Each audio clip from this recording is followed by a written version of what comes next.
বাস্তব কোনো ঘটনা মানুষের আবেগকে স্পর্শ করতে পারে এমন সব গল্প নিয়ে নির্মাণ করা হয় সিনেমা। তবে ভিডিও গেমসের কাহিনী নিয়ে সিনেমা খুব কমই তৈরি হয়েছে। এবার নিনটেন্ডোর সবচেয়ে সফল জেন্ডা ফ্র্যাঞ্চাইজের উপর ভিত্তি করে একটি লাইভ অ্যাকশন সিনেমা নির্মাণ হতে চলেছে। সিনেমার নাম দ্য লিজেন্ড অফ জেলডা।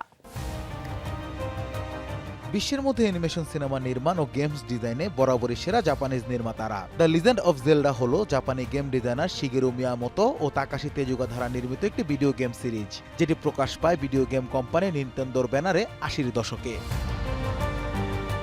মূলত ২০২৩ সালের দিকে ভিডিও গেম জেলডা নিয়ে সিনেমা তৈরির ঘোষণা দেন সংশ্লিষ্টরা, তবে নানা কারণে পিছিয়ে পড়ে প্রজেক্টটি। সম্প্রতি আবার জেলডা নিয়ে লাইভ অ্যাকশন সিনেমা নির্মাণের চূড়ান্ত সিদ্ধান্ত এসেছে। ভিডিও গেমের ডিজাইনার শিগেরু মিয়ামোতো ও আবি আরাত থাকবেন প্রযোজনার দায়িত্বে।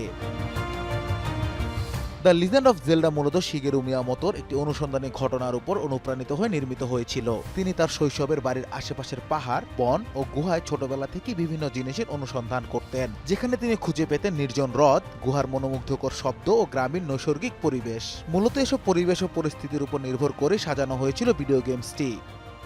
আমি বহু বছর ধরেই দ্য লেজেন্ড অব জেলডা এর উপর লাইভ অ্যাকশন সিনেমা বানানোর প্রচেষ্টা চালাচ্ছি, আর এই ভিডিও গেমসটিকে সিনেমায় রূপান্তরিত করতে আমার সাথে যোগ হয়েছেন আভি আরাদ সানের মতো অভিজ্ঞ একজন ব্যক্তি, যিনি অনেক মেগাহিট সিনেমা প্রযোজনা করেছেন। আমি নিজে থেকেই আভিকে আমার সাথে সিনেমাটি প্রযোজনা করার অনুরোধ জানাই। আশা করি বেশ ভালো কিছু উপহার দিতে পারবো দর্শকদের, তবে সিনেমাটি নির্মাণ করতে একটু সময় লাগবে।